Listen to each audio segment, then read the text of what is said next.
मौलाना तौकी रज़ा और उनके समर्थकों पर कार्रवाई की गई है। इस एक्शन को किस तरीके से देखें? बुलडोज़र एक्शन पर सुप्रीम कोर्ट ने रोक लगा रखी हो और उसको इस तरीके से उसका इम्प्लीमेंटेशन होता है तो कहीं ना कहीं ये सुप्रीम कोर्ट के जो आदेश हैं उसकी अवहेलना है।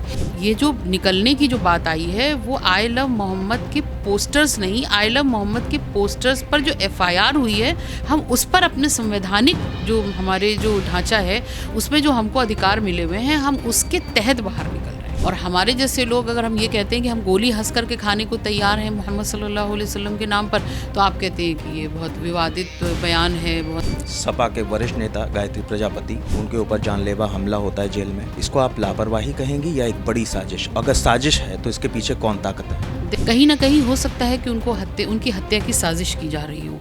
आई लव मोहम्मद का मुद्दा लगातार गर्माता जा रहा है। इसको लेकर के एक बरेली में एक बड़ा एक्शन देखने को मिला है। हमारे साथ ज़्यादा बातचीत करने के लिए मौजूद हैं सपा नेत्री Sumaiya Rana. Ma'am, TV 24 network में आपका बहुत बहुत स्वागत है।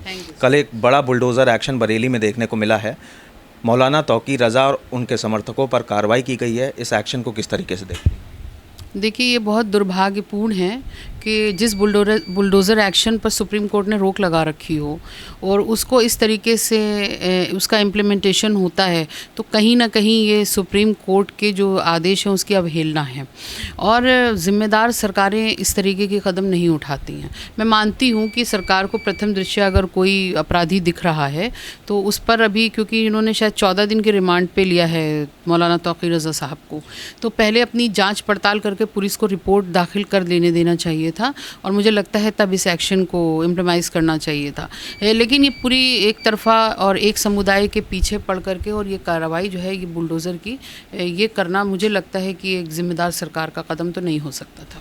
मैम, आपकी तरफ से लगातार आरोप लगाए जा रहे हैं कि लोकतंत्र की हत्या की जा रही है। किस परिप्रेक्ष्य में ये बात आप कहती हैं? देखिए, जो कुछ बरेली में हुआ ये वो यकीनी तौर पर बहुत ही ज़्यादा अफसोसनाक और शर्मनाक भी है हम सब के लिए। और उससे ज़्यादा अफसोस इस बात का है कि पुलिस ने और शासन प्रशासन ने जिस तरीके की वहाँ पर कदम उठाए, जहाँ जिस तरह से लाठियाँ भांजी। कुछ ही दिन पहले की बात है, फतेहपुर में आपको मालूम है एक मकबरे पर एक समुदाय के लोगों ने बाकायदा भीड़ तंत्र ने वहाँ पर हमला किया। 2 बसें गाड़ियाँ बाहर से भर कर के आई थी। इस बात को उन्हीं लोगों ने कबूला जो वहाँ का मेन अभियुक्त था, ज़िला अध्यक्ष भारतीय जनता पार्टी का। उस वक्त में पुलिस सिर्फ खड़ी तमाशा देख रही है, उन्होंने किसी को एक हाथ तक छुआना ज़रूरी नहीं समझा। उसी की जगह यहाँ पर आप देख लीजिए कि किस तरीके से एक लोग नमाज़ पढ़ करके निकलते हैं और आई लव मोहम्मद का हम बैनर लेकर के चलते हैं। मैं ये मान लूँ कि थोड़ी देर को कि आई लव मोहम्मद का बैनर लेकर के निकलना जो है वो सरकारी तरीके से गलत था। अगर उन्हीं की बात को मान लें तो ठीक है, गलत था तो आप उनको जो है वाटर कैनन इस्तेमाल करके भीड़ को तितर बितर कर सकते थे। आप उस पर आंसू गैस के गोले भी हैं छोड़े जा सकते थे, लेकिन लोगों को इतनी बुरी तरीके से ज़ख्मी करने का क्या? यानी कि एक ही देश में 2 तरह की सरकारें चल रही हैं, एक प्रदेश में 2 तरह की सरकारें चल रही हैं और अगर 2 तरह की चल रही हैं तो इसका मतलब संविधान को फिर दरकिनार करके रख दिया गया है। तो जहाँ पर संविधान की अनदेखी की जा रही हो, जहाँ पर सुप्रीम कोर्ट के आदेश की अनदेखी की जा रही हो, तो अब उम्मीद आप क्या कर सकते हैं उससे? हम कांग्रेस सांसद इमरान मसूद का एक स्टेटमेंट मैं पढ़ रहा था। उन्होंने ये कहा है कि आई लव मोहम्मद वाकई में प्रेम होना चाहिए, लेकिन वो इबादत गाह में या मस्जिद में वो उसको जाहिर करना चाहिए, इस तरीके सड़कों पर नहीं उतरना चाहिए। बिल्कुल नहीं उतरना चाहिए और इस्लाम में ये सड़कों पे उतरने का कोई कॉन्सेप्ट नहीं है। लेकिन क्योंकि हम जहाँ पे रह रहे हैं, जिस परिवेश में रह रहे हैं, जिस माहौल में रह रहे हैं, वहाँ पर क्योंकि जुलूसों का भी इंतज़ाम होता है, मुहर्रम में भी जुलूस निकलते हैं, बारवफ़ात में भी निकलते हैं और तमाम तरीके की यहाँ पर, क्योंकि जो इस सिविलाइजेशन में इस तरीके से मनाया जाता है, सऊदी कंट्रीज़ में नहीं होता है ये सब। अब जब 12 रबीउल अव्वल के मौके पर एक ऐसा काम हो गया जो सरकारी नज़रिए से बहुत बुरा था, पुलिस ने उस पोस्टर को निकलवा के दूसरी जगह लगवा भी दिया था, उस पर कोई हंगामा बवाल नहीं हुआ, तब तो कोई सड़क पर नहीं उतरा था। सड़क पर कब उतरे? जब उनके खिलाफ एफआईआर की आपने। तो एफआईआर की क्या ज़रूरत थी? लड़ाई तो इसका मतलब जो ये जो शुरू हुई है, शुरू तो पुलिस ने की है। और पुलिस ने सरकार के दबाव में की होगी, 100% ऐसे कर नहीं सकती पुलिस। तो ये जो निकलने की जो बात आई है वो आई लव मोहम्मद के पोस्टर्स नहीं, आई लव मोहम्मद के पोस्टर्स पर जो FIR हुई है, हम उस पर अपने संवैधानिक जो हमारे जो ढांचा है उसमें जो हमको अधिकार मिले हुए हैं, हम उसके तहत बाहर निकल रहे हैं। AIMIM के प्रवक्ता असीम वकार का भी स्टेटमेंट मैंने सुना।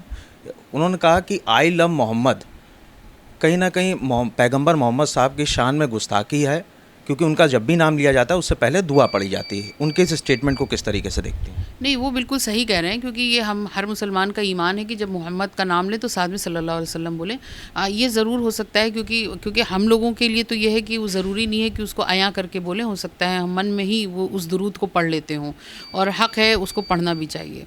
तो कहीं ना कहीं उस हिसाब से तो उनका सही है, लेकिन इसमें बस इतना ही है कि ज़रूरी नहीं है कि अगर हमने मोहम्मद बोला तो सल्लल्लाहु अलैहि वसल्लम हम तेज़ आवाज़ में ना बोल करके हम अपने दिल में भी बोल लेते हैं, तो वो बात तो वही होती है।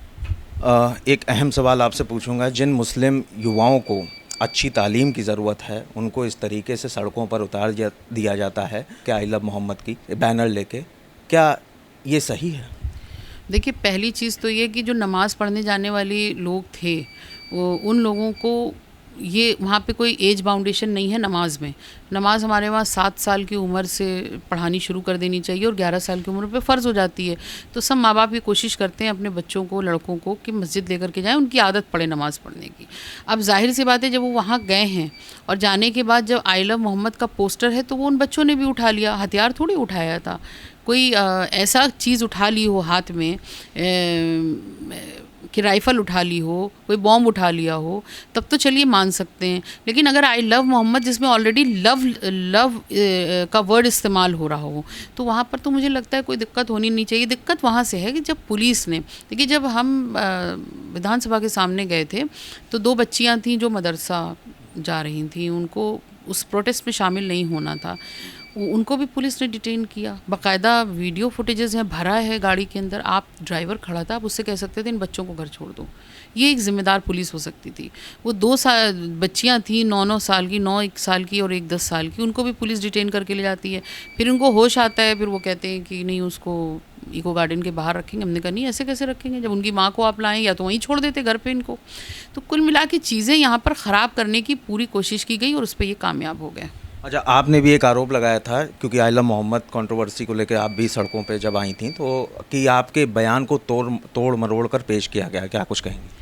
देखिए, जिस तरीके से लोग, ख़ासकर मीडिया इस बात को बोल रही है कि वो पता नहीं सैलाब आएगा तो क्या हो जाएगा और ये गोली, आप ये बताइए, अगर हम गांधी जी के देश में रहते हैं, गांधी जी ने कहा था कि एक गाल पे कोई तमाचा मारे तो दूसरा गाल आगे बढ़ा दें, तो हमने उसी तर्ज पर चलते हुए गोली खाने की बात की थी, गोली मारने की बात नहीं की थी। भारतीय जनता पार्टी के मंचों से अमूमन गोली मारो फलानों को, और आप समझ ही सकते हैं वो क्या क्या लफ्ज़ इस्तेमाल करते हैं।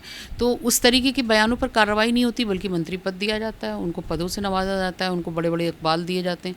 और हमारे जैसे लोग, अगर हम ये कहते हैं कि हम गोली हंस करके खाने को तैयार हैं मोहम्मद सल्लल्लाहु अलैहि वसल्लम के नाम पर, तो आप कहते हैं कि ये बहुत विवादित बयान है, बहुत आपत्तिजनक बयान है। अरे, इसमें हमने क्या कह दिया ऐसा? पुलिस, मैंने कहा अगर पुलिस चाहे, उस वीडियो को अगर आप गौर से देखें, अगर पुलिस चाहे तो अपने इस हथकंडे का भी इस्तेमाल कर सकती है। हम हंस के गोलियां भी खाने को तैयार हैं। तो मुझे नहीं लगता, मैंने तो ऐसी कोई बात नहीं कही। एक आखिरी और अहम सवाल। पूर्व मंत्री, सपा के वरिष्ठ नेता गायत्री प्रजापति, उनके ऊपर जानलेवा हमला होता है जेल में, KGM में भर्ती होते हैं, 10 टाँके लगते हैं। इसको आप लापरवाही कहेंगी या एक बड़ी साजिश? अगर साजिश है तो इसके पीछे कौन ताकत है? देखो, कौन ताकत है नहीं, जब जिस पार्टी की सत्ता चल रही हो, जो सत्ता में बैठे लोग हैं, जाहिर सी बात है सारी मशीनरी उन्हीं के अधीन आती है। और अगर कहीं पर भी उनकी कस्टडी में, देखिए, ये कोई बहुत बड़ी बात तो हुई नहीं है, जिसमें पुलिस कस्टडी में अतीक अहमद को मार देते हैं 3 लोग आकर के, तो वहाँ पर तो ये तो गायत्री प्रजापति जी जो हैं वो जेल में थे, उन पर हमला हो रहा है, ये उसी की कड़ी है। कहीं ना कहीं हो सकता है कि उनकी हत्या की साजिश की जा रही हो, और हो सकता है कि बस ऊपर वाले का करम कि उनको बचा लिया। तो इस सरकार में तो कुछ भी संभव है। जहर मिला करके स्लो पॉइजन दिया जा रहा था, आरोप लगा है। अभी हमारे माननीय हमारी समाजवादी पार्टी के संस्थापक सदस्य मोहम्मद आज़म खान साहब ने भी ये बात कही कि मैं इस डर से मैं खाना बहुत लिमिटेड खाता था। मैं नींबू के अचार बना करके मैं उसको खा लेता था कि मुझे जहर दिया जा रहा है, मुझे इस बात का अंदेशा था। बहुत शर्म की बात है। इतने बड़े लोकतंत्र में अगर सरकारें चुन करके आने के बाद उस पर तानाशाही का अगर इस्तेमाल करती हैं और तानाशाही रवैया करती हैं, तो इससे बड़ा दुर्भाग्य तो कुछ नहीं हो सकता। तो आई लव मोहम्मद कंट्रोवर्सी को लेकर सुमैया राणा ने साफ तौर पे कहा है कि योगी सरकार द्वारा लगातार लोकतंत्र की हत्या की जा रही है। वहीं गायत्री प्रजापति वाले मामले में उनका साफ तौर पे कहना है ये एक बड़ी साजिश है जिसकी जांच होनी चाहिए। कैमरामैन राकेश के साथ मैं Sachin Tiwari, TV 24 network, Lucknow. Thank you.